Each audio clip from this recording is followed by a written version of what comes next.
درتوا فينا الثقه وتعاملتوا معنا حنا قد الثقه اللي وضعتوا فينا الاخوان. حنا كنتواجدوا في قلب المشروع اللي قرب مرجان. كما كتشوفوا هذا هو الشطر الاول ما شاء الله، يعني غزال من الداخل، يعني لاول مره كنصوروا لكم الداخل ديالو. كما كتشوفوا لا فونتين ديالو اللي هي هذه. بالنسبه للفونتين الاخوان راه باقي ما تفيناتش. والاخوان هذا الشطر الاول راه الحمد لله تم البيع ديالو كامل، يعني الناس بداو تيتسلموا وبداو كيسكنوا هنا كيسكنوا.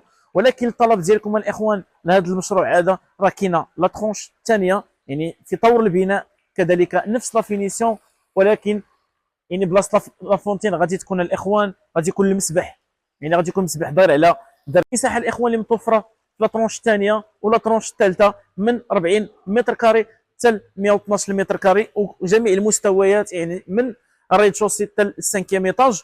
وغادي نخلي لكم الفيديو ديال 3 دي وديال لا ترونش الثاني. وكما كتشوفوا الاخوان المرحله ديال البناء ديال هذا الشطر الثاني اللي هي هذه، يعني تقريبا وصلت 50% الاخوان.